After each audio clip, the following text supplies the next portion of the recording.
이제 이태원 참사의 원인과 책임을 가리는 일은 국회로 넘어왔습니다. 하지만 여야 의원들의 한 목소리 질타에도 참사 책임 당사자의 책임 있는 발언은 듣기 어려웠고 여야 책임론에도 시각차는 분명합니다.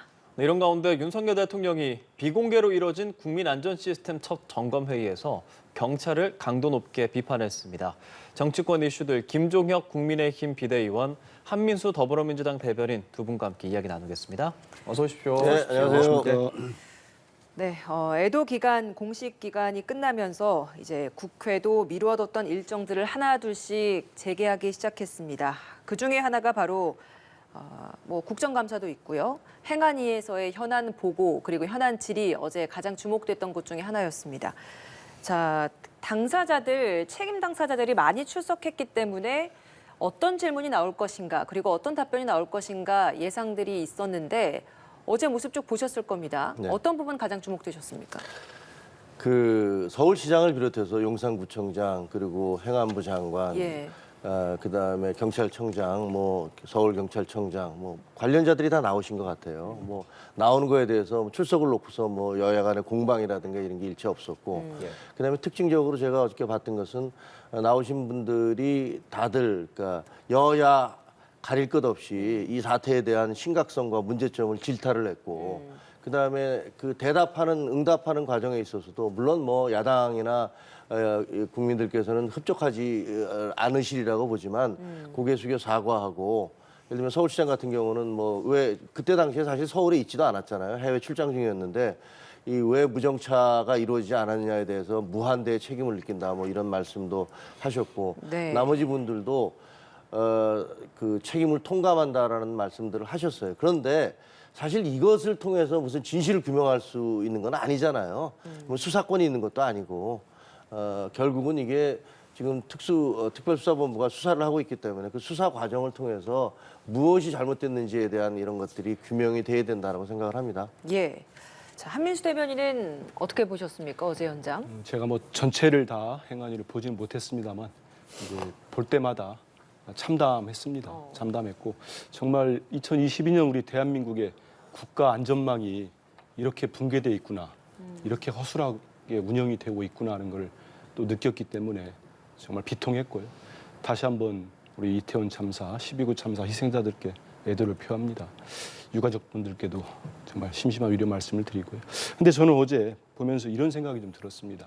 두 분이 좀 그랬습니다. 경찰의 잘못된 대응이야 갈수록 더 드러나고 있지 않습니까? 특히 저는 용산 경찰서장은 그 행적은 정말 엄중한 수사로 밝혀내야지 네. 그냥 갈 수 없는 행적이다.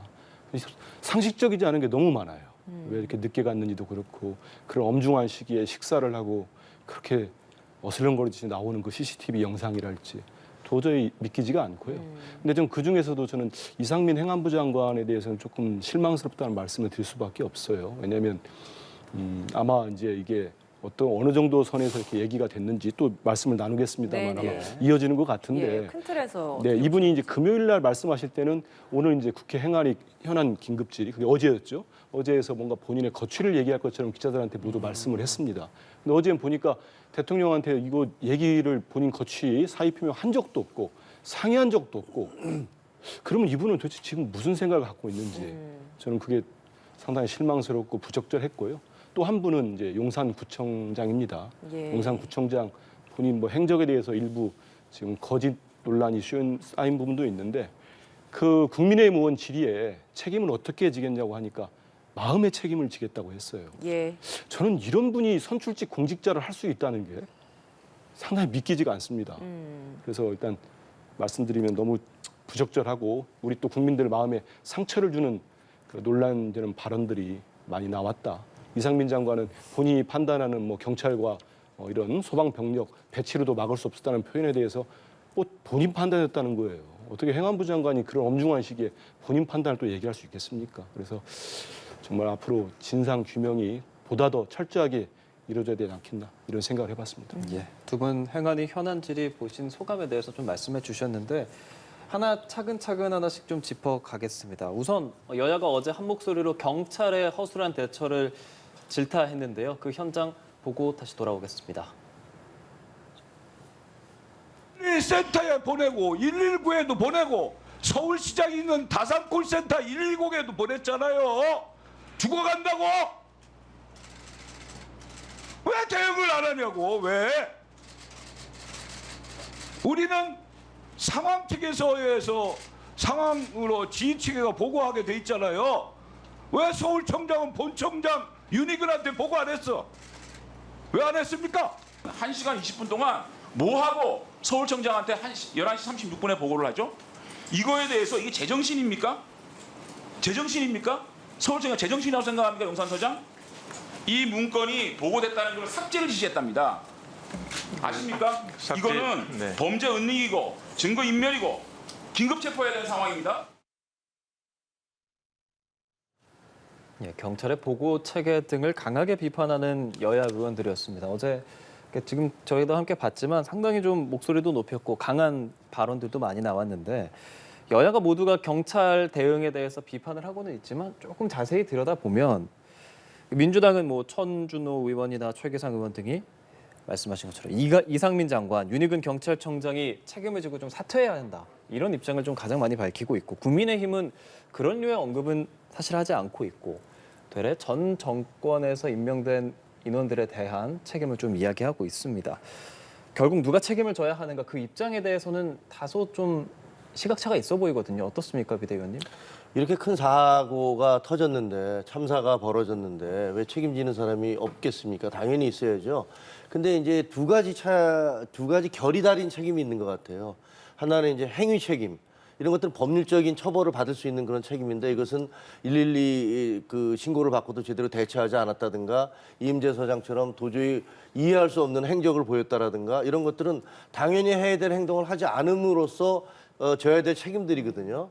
이런 행위 책임이 있고 또 하나는 좀 결이 다른데 정무 책임이 있어요. 정무적인 책임. 예. 이런 것들은 뭐 본인이 뭐 직접적인 그 행동에 대한 책임은 없다 하더라도 뭐 지휘 책임이라든가 아니면 이런 부분들에 대해서 국민들의 어떤 감정이라든가 이런 것들을 뭐랄까 달래드려야 될 그런 입장에서는 정치적인 책임을 질 필요도 있는데 이 두 가지가 어떻게 진행되는지는 조금 더 지켜봐야 될 것 같습니다. 왜냐하면 아시다시피 지금 일제히 압수수색을 오늘 오전에 실시했잖아요. 용산구청장 집무실을 비롯해서 경찰청장 뭐 이 관련자들에 대해서 일제히 압수수색을 다 벌이고 있단 말이에요.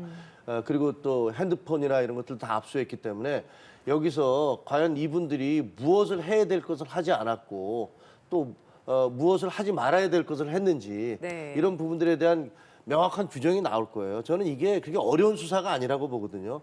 세월호처럼 바다에 잠겨 있었던 것도 아니고 모든 증거들이 다 지금 떠 있는 거 아닙니까? 영상, 그다음에 뭐 전화 보고, 서면 보고 이런 것들이 다 대책회의 자료 이런 것들이 있기 때문에 머지않아 이 진실이 다 밝혀질 거라고 봅니다. 그럼 거기에 따라서 행위 책임, 법적 책임을 져야 될 분들은 법적 책임을 지고 그다음에 정무 책임, 그리고 정치적인 책임을 져야 될 분들은 정치적인 책임을 지게 될 것이다.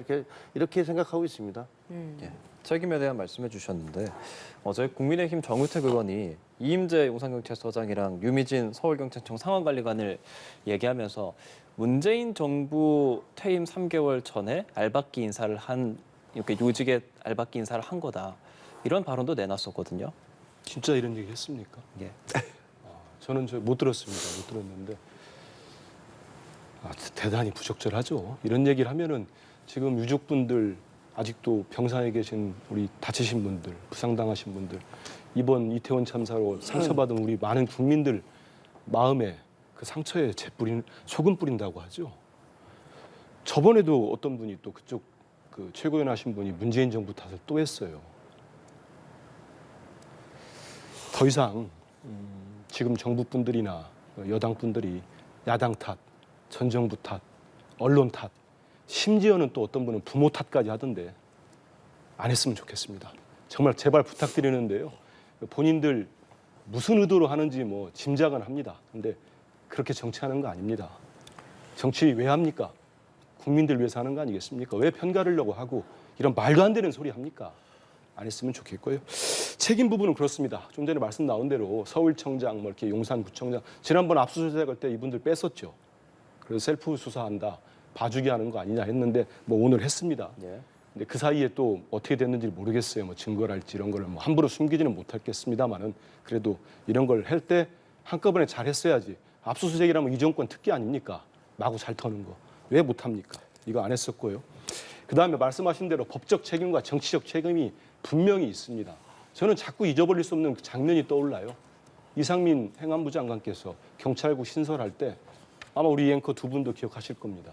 그 도표 그려놓고 대통령, 국무총리, 행안부 장관, 경찰청, 경찰했나요? 경찰청장.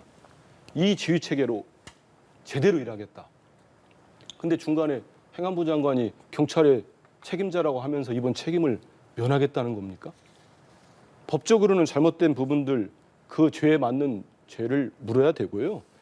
그러면 역대 대통령들이 과거 참사 일어났을 때 그 당시는 뭐 임명직이었습니다만 서울시장은 이틀 만에 경질했겠습니까? 그 서울시장이 현장 가서 무슨 잘못을 했겠습니까? 그거 아니지 않습니까? 상처받은 국민들께 대한 최소한의 예의입니다. 근데 이거를 정치적인 책임을 어제 대통령 말씀 들어보니까 저는 깜짝 놀랐는데 이런 거 저는 안 묻고 갈 수 없다. 국민들에 대한 최소한 예의고 지금 빠르면 빠를수록 사태 수습에 도움이 될 거다. 홍준표 대구시장도 권유하고 있지 않습니까? 지금 이 상황에서 보시기에는 정무적 책임에 대한 질책을 먼저 하는 것이 맞느냐, 보고 체계에 대한 문제를 먼저 제시하는 것이 맞느냐. 그러니까 지금 그 방향성이 국민의힘과 민주당이 다른 것 같아서 어제 현안 질의에서 그 부분이 좀 구분이 됐었던 것 같습니다. 여기에 대해서는 뭐가 먼저 돼야 된다고 생각을 하십니까? 그거가 구분이 돼야 됩니까? 저는 그렇게 생각합니다. 그러면 이제 뭐 또 얘기 나올지 모르겠습니다만 국정조사 얘기를 좀 하고 싶습니다. 국정조사하면은 지금 국민의힘 분들이 경찰이 특수본이 수사하고 있는데 왜 그걸 못하게 하고 국정조사 하자고, 그거 국민들 속이는 말씀입니다. 뭘 못하게 합니까? 예전에 삼풍백화점 붕괴 참사, 세월호 참사, 가습기 사태, 최순실 국정농단 사태, 당시 검찰과 경찰이 수사했습니다. 그리고 국회에서 국정조사했습니다. 저는 이건 여야의 문제 아닙니다. 만약에 국민의힘이 역지사지 입장 바꿔놓으십시오. 예. 이때 국회의원들 300명이 있는데 이런 참사에서 국회에서 국정조사를 안 하겠다면 저는 이건 국회의 직무유기입니다. 알겠습니다. 국정조사 이야기는 제가 뒤에 다시 좀 질문을 알겠습니다. 드려보겠습니다. 자, 어제 있었었던 그 행안부의 현안 질의와 관련해서 앞서 이제 정우택 의원 문재인 정부 알박기 인사 의혹 거론한 부분에 있어서 참 부적절했다라는 지적하셨는데 여기에 대해서 혹시 어떤 의견이십니까? 부적절하다고 생각합니다. 예. 왜냐하면 그 사실 이제 정권 바뀌면서 공공기관장들에 대해서 알박기 인사한 거 많죠. 그리고 그거 버티고 있는 것도 많습니다. 그 폐해도 많고요. 그러나 저는 경찰 공무원은 좀 다르다고 생각을 합니다. 경찰 공무원은 일반 이런 공공기관장들과 달리 그 경찰 공무원들은 선출직 그런 대통령이라든가 선출직에 대한 어떤 충성 의무가 있고 군인과 네. 마찬가지로고요. 저는 우리 경찰들이 무슨 뭐 알박기를 했다고 해서 뭐 그 이전 정권에서 자리가 옮겨졌다고 해서 정권이 바뀌었는데 그 바뀐 정권에 대해서 충성을 하지 않는다든가 이거 결국은 국민에 대한 그런 배신 행위이기 때문에 그렇게 하지는 않는다고 생각합니다. 그래서 이런 표현들 뭐 퇴임 3개월 전에 알박기 인사를 해서 이런 사고가 벌어졌다는 인과관계를 규명할 수 전혀 없지 않습니까? 예. 그러니까 그렇게 얘기하는 것은 부적절했다고 생각을 하고요. 예. 이제 지금 특수본에서 수사를 하고 있으니까 하지만 우리가 지금 익히 보다시피 너무나 이상한 게 많아요. 저분은 왜 저런 행동을 했을까? 보통 일반 사람들도 전혀 상식적으로 하지 않을 행동을 경찰서장이 어떻게 저런 행동을 할 수 있을까라는 부분들이 너무나 많기 때문에 이런 부분들에 대해서는 이게 좀 확인이 돼야 될 거라고 생각을 해요. 예. 그리고 뭐 보고 체계나 뭐 지금 이해가 안 가는 부분들 확인이 다 된 후에 나중에 이제 정무적인 책임을 물 사람은 책임을 물어야 한다라고 얘기를 하시지 않았습니까? 저는 우리 사회의 어떤 하나의 분위기일 수도 있는데요. 예. 제가 2005년인가 워싱턴 특파원을 할 때 까트리나 태풍이 몰려와서 뉴올리언스가 완전히 그냥 초토화가 돼버렸습니다. 그때 당시에도 여러 가지 그 미국에서도조차 여러 가지 어떤 그 보고 체계의 문제라든가 대비 체계의 문제 같은 것들이 많이 제시가 됐어요.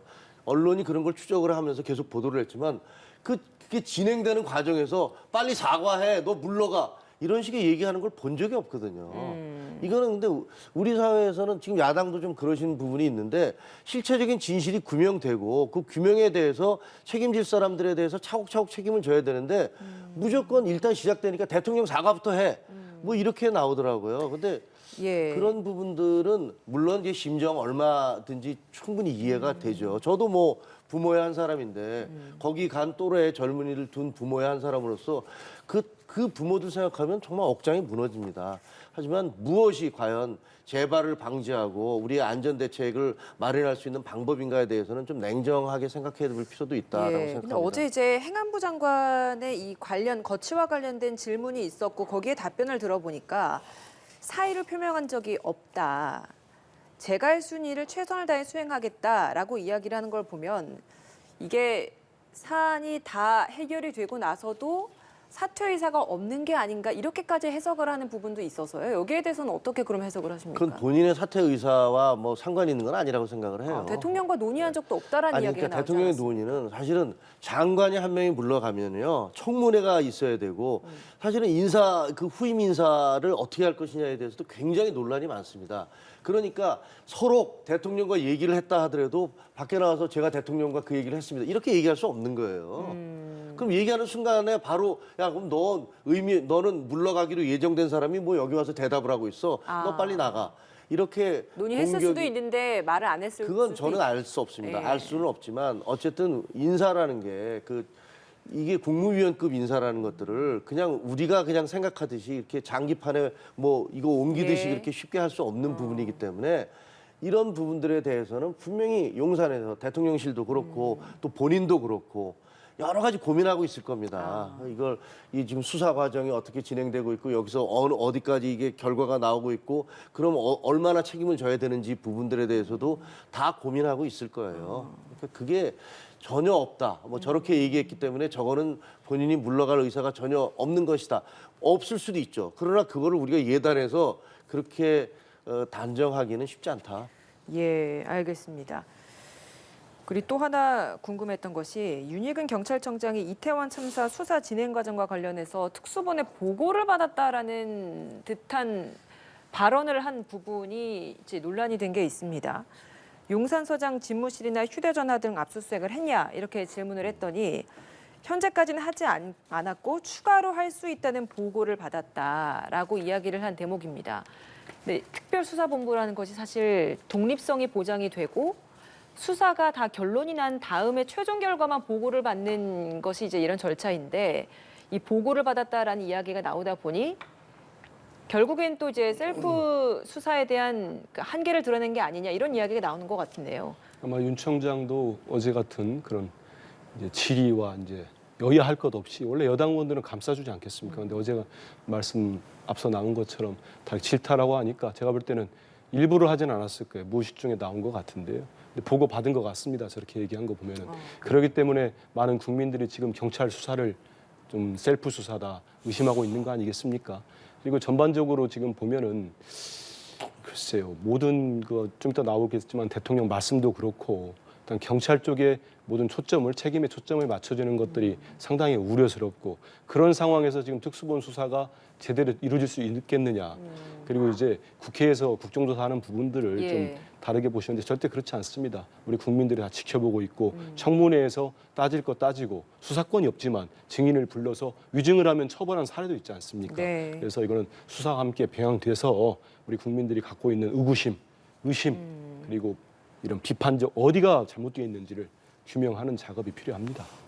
자, 이 부분 정말 이렇게 오늘 실제로 이제 수사 이렇게 속보가 들어왔지만 경찰청장실, 용산구청장실, 용산경찰서장실, 소방청까지 뭐 다 이제 압수수색에 들어갔습니다. 어제 이제 경찰청장도 얘기를 하기를 곧 압수수색 할 걸로 알고 있다 이렇게 얘기를 했는데 정말 이렇게 압수수색이 들어가다 보니까 수사를 받아야 되는 당사자가 이걸 미리 보고받은 부분 여기에 대한 적절성 논란하면서 자연스럽게 이제 야당에서는 더 국정조사 요구 목소리 커질 것 같거든요. 부적절하다고 생각하고요. 공격의 빌미를 줬다고 생각을 합니다. 그리고 보고하지 말았어야죠. 수사 대상자잖아요. 윤희근 뭐 그분은 아직 피의자가 되지는 않았지만 네. 어쨌든 지휘 책임에 있는 부분이고 예. 특별수사본부는 그 명령 체계, 지휘 명령 체계로부터 떨어져서 객관적으로 수사를 해야 되기 때문에 네. 아마 지금 저 발언 이후에 이제 윤희근 경찰청장에 대한 그런 그 본인에 대해서도 압수수색이 들어간 게 아닌가 이런 생각이 듭니다. 만에 하나 윤희근 경찰청장이 그 특별수사본부에 있는 분들한테 자기와 관련된 부분들을 좀 뭐 봐달라든가 조금 뭐 쉽게 넘어가 달라든가 이런 얘기를 한 사실이 드러난다면 그거야말로 뭐 일파만파가 되겠죠. 저는 뭐 물론 특수보는 보고하지 않았다라는 입장을 밝히기는 했습니다. 그러니까 글쎄, 그러니까 저게 이제 말이 좀 엇나긴 하지만 예. 그냥 보고를 받은 것인지 그냥 그런 얘기가 언론에 그, 나온 언론에 것들. 나온 것들에 대해서 자기가 알고 있다는 것인지는 예. 정확치 않은데요. 어쨌든 지금 현재 특별수사본부는 온 국민의 관심과 그 집중 속에서 하고 있는 거 아닙니까? 저 특별수사본부가 결코 뭐 이렇게 숨기거나 대통령까지 나서서 이게 명백하게 진상을 규명해라라고 그렇게 지시를 하고 있는데 예. 그것을 어기고 자기들끼리 뭐 봐주기 수사를 한다. 그리고 저거 수사 끝나면 또 검찰로 넘어가야 돼요. 만약에 이제 피의자가 그 기소 의견으로 송치가 될 경우에는 검찰로 넘어가서 검찰에서 또 수사 과정을 다 지켜볼 거 아닙니까? 그 점검해 볼 거 아닙니까? 그래서 거기에 대한 수사가 미진하게 되지 않을까 하는 그런 의혹이나 의심 이런 것들은 좀 걷어둬도 되지 않으실까 이런 생각합니다. 예. 이런 의혹 때문에라도 국정조사를 해야 한다라는 게 좀 민주당의 또 입장이지 않습니까? 그렇습니다. 아까 말씀드린 대로 국정조사 뭐 여당에서는 뭐 무용론 얘기도 하고 있는데 지금 그런 상황은 아니다. 이 국정조사 저는 결국은 뭐 제가 예측이고 뭐 섣부를 수 있겠습니다만은 국민의힘이 언제까지 국정조사 안 받을 수 있겠습니까? 지금 국회 3분의 2 의석이 가깝게 지금 합의를 해가지고 국정조사를 추진하는 거 아니겠습니까? 추진되면은 그 이후에 뭐 이렇게 좀 공색한 궁지에 몰리지 말고 지금 많은 국민들이 이 이태원 참사의 실태와 원인 규명과 책임을 알고 싶어 하지 않습니까? 이런 상황에서 경찰의 수사, 특수본의 수사는 수사대로 하고 국회는 또 국정조사를 해서 국민들께 밝힐 수 있는 걸 밝히고 그게 또 미진하다면은 말씀하신 대로 이제 특검도 논의를 할 때가 되지 않았나 이런 생각을 하게 됩니다. 박홍근 원내대표가 국정조사 거부하면 내일 요구서 제출할 거다라는 입장을 오늘 아침에 밝혔던데 그럼 뭐 국민의힘을 일단 오늘까지는 좀 설득을 해보고 안 되면 민주당 단독이나 정의당과 함께해서라도 국정조사 진행하는 겁니까? 예, 제가 듣기로도 아마 그 우리 원내 지도부에서 말씀 나눈 대로 그 정의당과 그 협의를 했고요. 정의당 동의를 했기 때문에 오늘까지도 뭐 내일 내기 전까지도 국민의힘 지도부와 만나서 협상을 하고 협의를 하고 설득을 하겠습니다마는 저거는 뭐 국회법에서 의원들의 4분의 1만 동의하면 낼 수 있는 거 법적 절차를 밟아서 지금 언제까지 이 문제 가지고 계속 뭐 하자 말자 하겠습니까? 예. 국민들의 요구가 있기 때문에 국민들을 위해서라도 진행되는 게 저는 맞다고 봅니다. 국정조사에 대한 저희의 입장은요. 이 제일 중요한 건 진실 규명이지 않습니까? 진실을 규명하는 게 중요하고 이것을 정쟁화하자는 게 아니거든요. 그러니까 저희가 우려하는 것은 지금까지 역대 국정조사가 항상 그래왔듯이 국정조사 요구의 범위, 예를 들면 증인으로 신청하는 인원들이 있는데 이런 것들을 무제한으로 늘려서 사실상 국정조사에서 뭘 진실을 밝히는 게 아니라 사람들을 불러다 호통치고 망신 주고 이것을 정쟁화하고 하는 쪽으로 역대 계속 그렇게 와왔던 경우가 너무나 많습니다. 그렇기 때문에 지금처럼 이렇게 우리의 생태 같은 젊은이들이 숨진 이 사태 앞에서는 먼저 강제 수사권이 있는 압수수색을 하고 거기에 대한 증거를 확인하고 이런 수사가 먼저 이루어져야 된다는 거죠. 근데 국정조사에서 지금 당장 그 수사하고 있는 당사자들 다 불러다가 거기다가 답변하라고 하고 공격하고 이러는 과정들이 과연 진실 규명에 얼마나 도움이 되겠느냐. 물론 야당이 이번은 안 그러리라고 생각하고 국정조사 요구서가 오면 도대체 그 증인 신청 대상에 예를 들면 대통령 비서실에 누구 나와라, 뭐 대통령 뭐 이런 식으로 얼마든지 늘릴 수도 있거든요. 이렇게 놓으면 이것이 그냥 결과적으로는 계속 서로 공방만 주고받다가 진실 규명과는 동떨어지게 되기 때문에 그런 것을 저하할 뿐입니다. 그래서 분명한 거는 대통령도 누차 얘기하고 있고 저희 당에서도 지금 용산구청장에 대해서 윤리위 소집해서 지금 징계하려고 하고 있어요. 그 발언이 뭐냐? 이게 용산이 무슨 그 축제가 아니고 무슨 현상이었다는 이 발언에 대해서 윤리위까지 열어서 하려고 그러는데 이 사태를 뭐 저희가 덮거나 숨기거나 그럴 하등의 이유가 없고 이것의 진상을 밝혀야 된다는 그런 강한 의지를 갖고 있습니다. 그것이 국정조사냐 아니면 지금 특별수사본부가 수사가 먼저냐에 대해서 저희는 특별수사본부의 수사를 지켜보고 난 다음에 해도 늦지 않다라는 그런 주장을 하고 있는 겁니다. 저 잠깐 한 단계 말씀드릴게요. 길게 말씀하시면 한마디로 지금 안 하겠다는 말씀이신데요. 근데 그렇습니다. 지금 대통령실 좀 전에 말씀한 것처럼 누구 부르고 그 우려 자체가 저는 제 귀에는 이렇게 들립니다. 책임을 좀 더 축소하고 싶다. 초반에 했듯이 책임을 회피하고 싶다. 네. 대통령부터 주체자 없는 행사에 매뉴얼 만들라 그런 말씀하지 않았습니까? 그다음부터 이상민 장관, 한덕수 총리 외신 기자 간담회가 농담하면서 제도적 미비점 얘기하니까 외신 기자들이 모두 경악하지 않았습니까? 그런 부분들이 있기 때문에 책임 회피로 들리고요. 그리고 역대 국정조사 물론 뭐 실효성 없었던 경우도 있습니다. 저도 뭐 다 정치 부지할 때 봤습니다만 그런 경우는 어떤 경우냐면요. 그 권력형 게이트랄지 정말 여야가 입장이 너무 달라가지고 이거 뭐 정파적으로 접근하는 부분들은 그런 적이 간혹 있었습니다. 하지만 이 이태원 참사, 12구 참사를 놓고 국민의힘 의원들은 우리 국민 아닙니까? 저는 그렇게 생각 안 봅니다. 일단 국정조사에 모두 합의하고 대상과 규모, 범위 다 협상하면 될 거 아닙니까? 협의하면 될 거 아니겠습니까? 이거를 민주당이 무슨 뭐 정쟁하겠다고 이 사안을 놓고 정쟁을 하면 국민들로부터 외면받습니다. 몰매 맞고요. 다음 총선 때 분명히 심판받습니다. 국민들로부터. 여기에 대해서 간단히 말씀드리면 예. 저희가 왜 그런 우려를 하느냐면요. 어제 그 민주당 의원이 핸드폰에서 주고받던 내용이 공개가 됐는데 거기 희생자들 그러니까 명단 쉽게 얘기하면 공개, 거기서 예. 숨진 분들의 명단과 이름을 사진을 다 최대한 확보를 해서 뭐 장소를 차려서 그것을 아니 그러면 과거처럼 세월호처럼 그 서울역 광장에다가 혹은 그 시청 광장에다 그 숨진 분들 사진 쫙 붙여놓고 그다음에 이름 써놓고 그다음에 그걸 정치화하겠다는 겁니까? 그런 장소가 필요하다. 그런 사진과 이름이 왜 필요합니까? 그 가족들이 원합니까?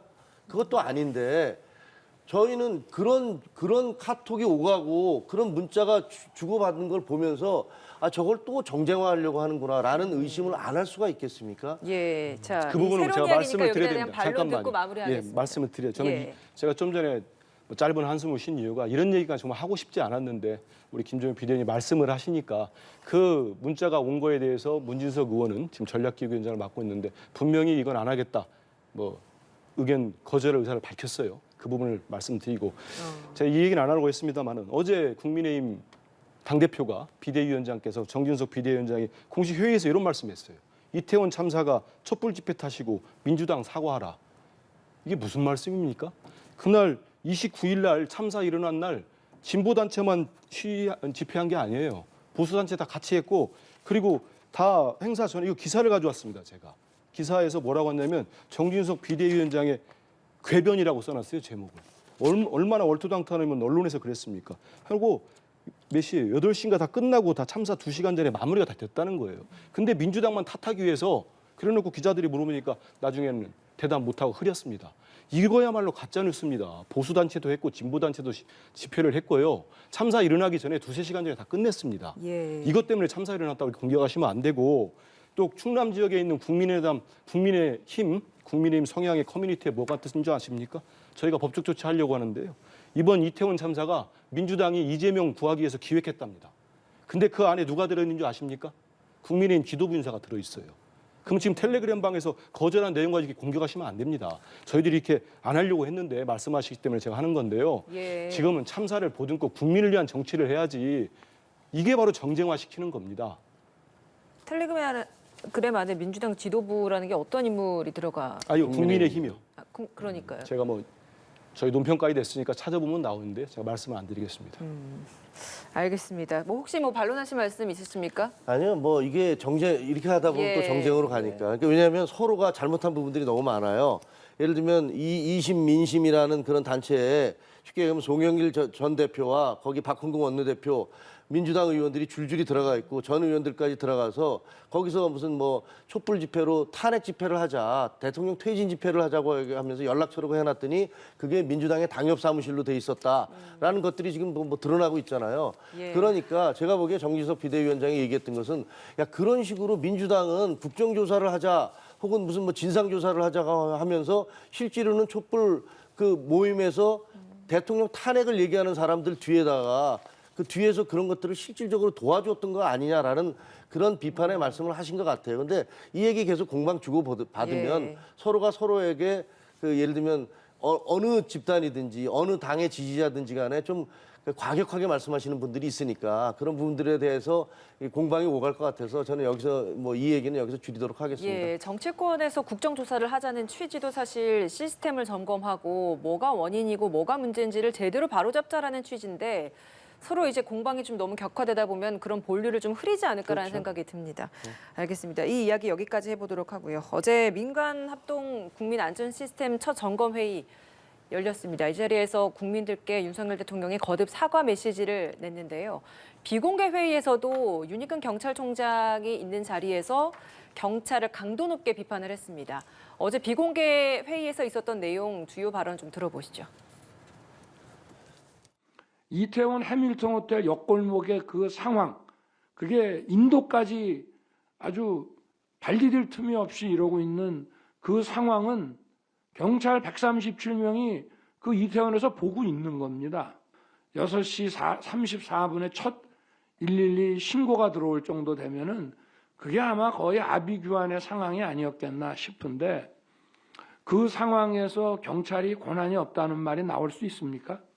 왜 4시간 동안 물끄러미 쳐다만 보고 있었냐 이거예요. 현장에 나가 있었잖아. 112 신고 안 들어와도 조치를 했었어야 되는 거 아닙니까? 예, 윤석열 대통령, 윤익근 경찰총장이 앞에 있는데 상당히 격앙된 반응을 보였습니다. 이게 원래 비공개로 진행된 내용들이 이렇게 공개가 된 거고 전문까지 나왔는데 실제로 대통령이 지금 한 내용들 좀 보시면서 어떻습니까? 예, 그 지금 영상으로 봐도 대통령이 상당히 화가 많이 난 당연하지 않겠습니까? 국정 최고 책임자입니다. 이 책임자가 화가 안 난다는 건 말이 안 되고요. 근데 저는 이제 이 일만자가 되는 거를 비공개를 이례적이죠. 대통령 지시로 또 대통령실 공개했다는 거 아니겠습니까? 예. 저도 일만자를 다 정독을 했습니다.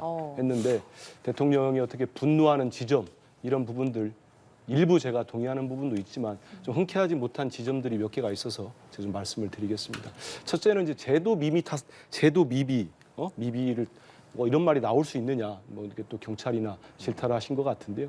근데 불과 며칠 전에는 이제 대통령께서 주체자 없는 행사 이런 부분들에 대한 제도적 보완점을 찾아라는 말씀의 취지의 말씀을 하셨어요. 제가 정확한 워딩을 지금 기억을 못 하고 있는데 보니까 이번 사과와 같이 주체자가 없는 재발적 집단 행사에도 적용할 수 있는 인파사고 예방안전관리 시스템을 마련해야 된다. 네. 이 얘기는 사실 누구나가 지금 제도가 없어서 이번 참사가 난 거 아니냐 이렇게 받아들여진 거 아니겠습니까? 그리고 정부 고위당국자들, 장관이랄지 총리랄지 일관되게 그런 말씀을 했는데 불과 며칠 사이에 좀 바뀌셨다는 부분이 조금 뭐 쉽게 납득은 안 됩니다만 네. 지금이라도 이제 뭐 심각성을 아신 것 같고요. 두 번째는 일만자를 제가 꼼꼼히 보니까 상당 부분이 정말 좀 전에 나온 것처럼 경찰에 대한 정말 국정 최고 책임자가 할 수 있는 최고의 질타를 하신 것 같아요. 근데 그 부분이 일각의 우리 국민들, 많은 국민들이 우려하고 저도 그런 생각이 좀 드는 게 이걸 많이 일만자를 대통령이 알리라고 지시한 이유는 뭐겠습니까? 많은 사람이 영상도 보고 그 글을 읽으라고 하는 거 아니겠습니까? 네. 그러면 사실상 일종의 좀 표현이 그렇습니다만 가이드라인처럼 정부나 뭐 국민의힘, 뭐 심지어는 경찰, 검찰까지도 이번 참사의 책임은 경찰이 지는 거다. 저는 이렇게 받아들이는 분이 많을 것 같아요. 저도 그런 느낌이 들었거든요. 그래서 대통령께서 물론 질타는 할 수 있습니다만은 뭐 지금 초반이라고 저러시면서 경찰을 이렇게까지 규정을 하고 질타하고 하면은 모든 초점이 경찰로 가면 일각에서 얘기하는 것처럼 꼬리 자르기 이런 의심을 살 수도 있지 않겠나 이런 우려가 되고요. 또 하나는 뭐 왜 이런 취지로 말씀하시는지 모르겠는데 막연하게 다 책임을 지느냐? 현대 사회에서 있을 수 없는 얘기라고 했는데 저는 대통령 인식에 쉽게 동의 못하겠습니다. 대통령 국정 최고 책임자이고 모든 정무적, 정치적 책임을 지시는 분인데 본인이야 뭐 선출직이지만 밑에 장관이나 총리가 계신데 이렇게까지 또 하면은 이거는 뭐 일선 경찰서장이나 무슨 뭐 기동대장한테 책임 묻겠다는 겁니까? 그래서 이런 말씀을 왜 하셨을까? 부적절해 보인다는 말씀을 드리겠습니다. 예, 저희가 함께 들었지만 뭐 발언의 강도는 센 편이었는데 이것을 공개했다는 것에 또 의미가 있을 것 같고 또 이렇게 한 대변인께서는 이걸 공개함으로써 화살이 경찰로 좀 너무 향하게 한 것 아니냐 뭐 이런 말씀. 너무 정치적인 해석을 하시는 것 같고요. 이 대통령도 국민의 정서하고 함께 가는 거 아니겠습니까? 지금 많은 국민들이 도대체 경찰이 뭘 한 거냐라는 그런 분노의 목소리가 높기 때문에 거기에 대해서 국정 최고 책임자로서 문제를 지적하는 건 너무나 당연하다고 생각합니다. 그거를 그럼 만약에 대통령이 경찰을 만약에 감싸 안으면은 뭐라 그러시겠어요? 아니 도대체 말이 되느냐라고 이렇게 네. 비판하실 거 아닙니까? 그리고 137명의 경찰이 현장에 있었는데 사실 이 사건 터지자마자 저도 계속 그런 얘기를 했었거든요. 아니 내가 정치부 기자인데 어느 현장에서 큰 사고가 나면 난 사회부 기자가 아니니까 난 그거 취재 안 합니까? 그 말이 안 되잖아요. 나는 교통경찰이기 때문에 여기서 무슨 살인사건 벌어졌는데 아니 나는 교통경찰이니까 저런 거 그냥 난 상관 안 해. 이렇게 얘기할 수 없는 거잖아요. 그게 마약 단속 경찰이든 교통경찰이든 뭐 무슨 정보경찰이든 간에 저렇게 큰 문제가 생겨서 사고가 날 그런 위험이 생기면 일제히 상부에다 보고를 해야 되고 이 조치를 취해야 됩니다라고 예. 얘기를 했어야 돼요. 그런데 어떻게 보면 이게 도대체 경찰의 기강이라는 게 뭔가라는 문제를 이번에 지금 생각하지 않을 수가 없거든요. 저도 사회부 기자를 7년을 하면서 경찰 기자 7년 했습니다. 경찰 기자 하면서 보면 아니 도대체가 경찰이 정말 우리 사회의 말단 세포 조직인데 그 조직에서 저런 일이 벌어졌는데 112에서도 그렇고 현장에 나가 있는 경찰들도 그렇고 경찰서장도 그렇고 서울경찰청장도 그렇고 본청장도 그렇고 아니 도대체 이런 경찰을 어떻게 믿고 우리 국민들이 발을 뻗고 잘 수가 있습니까? 이거는 말이 안 되는 얘기이기 때문에 저는 대통령의 분노는 너무나 당연한 것이다. 그걸 어떻게 제가 만약에 그 입장에 있었어도 그런 얘기를 했을 것 같아요. 예. 아니 어떻게 이럴 수가 있느냐. 국민들 생명과 재산을 지키는 게 국방을 지키는 건 군인들이고 이 현장에서 지금 일상생활에서 지키는 건 경찰 아니냐. 당신들 이럴 수가 있느냐. 당연히 비판하는 게 마땅하다고 생각을 합니다. 그걸 정치적으로 해석하지 말았으면 좋겠습니다. 제가 지적한 거는요. 대통령의 비판이 잘못됐다는 부분이 아니고요. 저걸 비공개해서 회의장에 경찰청장이 있었다는 거 아닙니까? 경찰청장에 대한 내 인식이 이거고 당신 잘못했어 하면 됩니다. 근데 대통령의 특별 지시로 정말 이례적으로 저는 본 적이 없는 것 같아요. 대통령이 회의 전체 1만자를 공개하는 부분들이 이거는 많은 국민들뿐만 아니고 정부 당국자랄지 여당이랄지 검찰이랄지 모두 보라고 공개하는 거 아니겠습니까? 읽어보라는 공개인데요. 그래서 그 점이 우려스럽다는 걸 지적한 겁니다. 이 자리에서 사실 대통령이 뭐 사과도 하지 않았습니까? 이걸 과연 대국민 사과로 볼 것이냐 말 것이냐 이것도 좀 의견이 엇갈리는 것 같아서요. 뭐 대국민 사과로 봐도 될 것이라고 보십니까? 아니 저는 근데 그게 진짜 이 사안의 본질이 뭐예요? 이 사안의 본질은 왜 이런 일이 벌어졌고 왜 대비를 못했고 왜 대응이 그렇게 허술했었고 도대체 경찰이 왜 그렇게 행동했고 구청장은 왜 그랬고 뭐 이런 얘기들이 제일 중요한 거 아니겠습니까? 계속 사건이 터지자마자 처음부터 대통령 사과 언제예요? 사과 왜 할 거예요? 저희는 처음에 그런 얘기 했잖아요.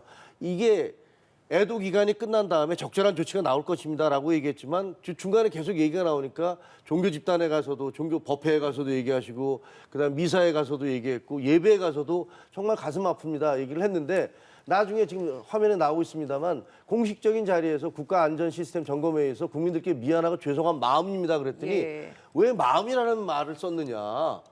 죄송한 마음이라는 게 도대체 뭐냐?